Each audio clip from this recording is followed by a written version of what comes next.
kayyum talanına, emek düşmanlığına ve halkın iradesine yapılan darbeye artık yeter.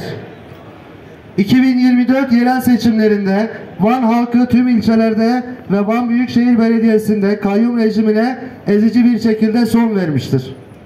14-0'lık tarihi bir sonuçla halk iradesi sandıkta tecelli etmiş, kayyum anlayışına açık ve net bir şekilde hayır denilmiştir.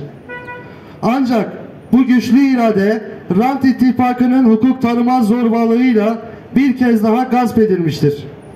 İlk olarak mazbata gaspı girişimi halkın onurlu direnişiyle püskürtülmüş, ardından yargı eliyle yapılan darbe girişimi halkın iradesine çarpıp geri çekilmiştir.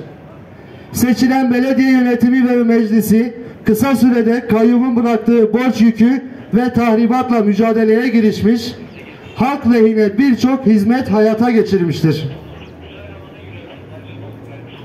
Ne var ki 15 Şubat 2025 tarihinde Van Büyükşehir Belediyesi'ne ikinci kez kayyum atanarak halkın iradesi bir kez daha hiçe sayılmıştır. Bu kayyum yönetimi altında Van'da belediye hizmetleri durma noktasına gelmiş, halktan kopuk, demokratik meşruiyeti olmayan bir anlayışla şehir yönetilmeye başlanmıştır. Atanan bürokratlar yerel topluma hiçbir aidiyet taşımadan belediye kaynaklarını yandaş şirketlere ve partili kadrolara peşkeş çekmiş, özellikle kadınlara, gençlere, çocuklara ve engellilere yönelik sosyal politikaları ortadan kaldırmıştır.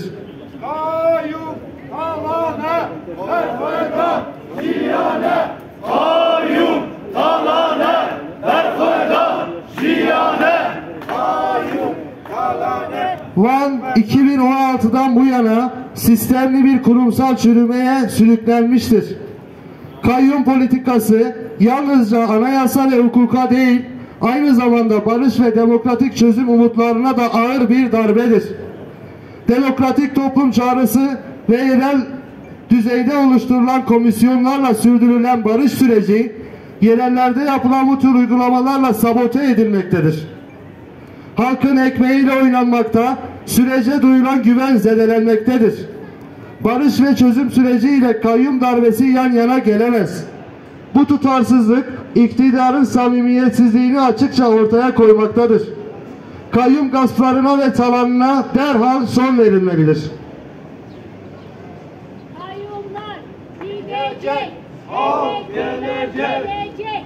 Kayyumlar Gidecek, emekçiler gelecek. Kayyumlar gidecek, emekçiler gelecek. Son olarak Van Büyükşehir Belediyesi'nde görev yapan 223 emekçinin işine son verilmiştir. Bu kararın arkasında halkın oyuyla göreve gelmeyen, hiçbir demokratik meşruiyeti olmayan kayyum rejimi bulunmaktadır. Van halkının iradesine saygı göstermeyen bu anlayış şimdi de halkın emeğine göz dikmiştir. Ülkede ciddi bir işsizlik sorunu varken birçok yurttaş yoksulluk sınırının altında yaşamaya çalışmaktadır. Van %40'a varan işsizlik oranıyla ülke genelinde en çok kayyum talane berfeda ziyane. Kayyum talana berfeda ziyane, kayyum talana berfeda ziyane. ülke genelinde en çok işsizliğin yaşandığı illerden biridir.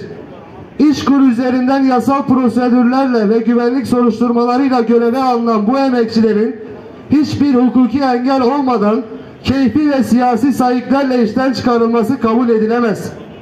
İçlerinde engelli yurttaşlar, kronik hastalığı olanlar ve tek geliri belediye maaşı olan aileler vardır. Bu işten çıkarmalar yalnızca bireyleri değil, halkın iradesini ve onurunu hedef almaktadır.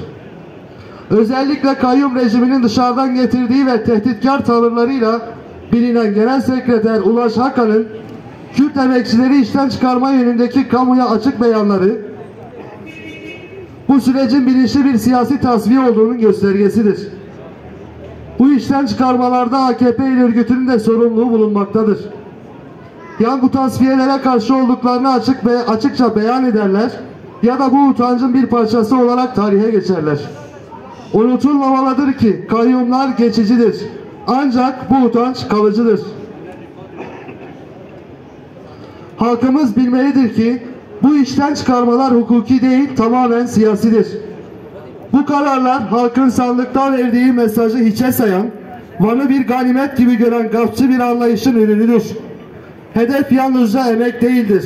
Hedef halkın kimliği, iradesi ve demokratik kazanımlarıdır. Van'da uygulanan bu anlayış belediyecilik değil, kamu kaynaklarının talanıdır. Belediyeyi bir yandaş şirketi gibi gören kayyumlar, birçok maaş alan bürokratlarla ve partili kadrolarla bir çıkar ağı kurmuştur. Van'ın taşınmazları, ihaleleri ve bütçesi halkın değil, bu çıkar çevrelerinin hizmetine sunulmaktadır. Van halkı bu gasp rejimini tanımamaktadır. Bu halkın seçilmiş meşru belediye eş başkanları ve emekçileri vardır. Hukuksuz bir biçimde oluşturulan işten çıkarma komisyonları halk nezdinde yok hükmündedir.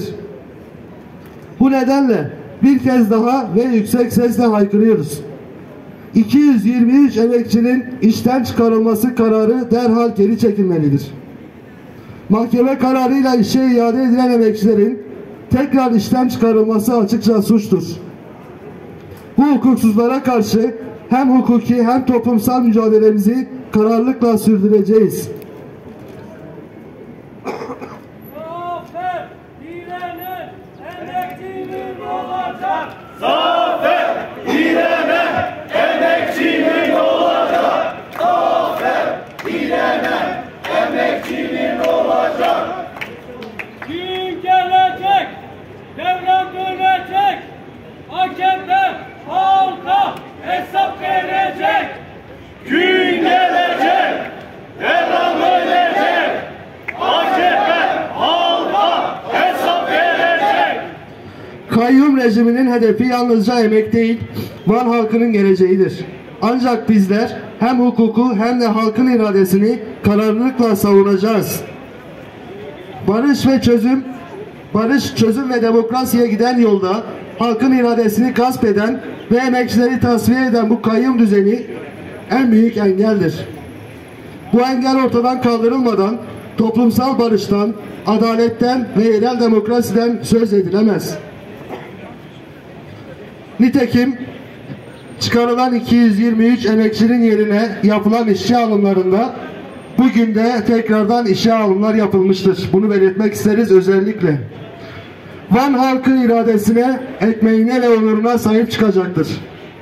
Kayyumlar gidecek, emekçiler kazanacak. Emeğe sahip çık, kayyuma hayır de. Van bizimdir, yağmacılara teslim edilemez.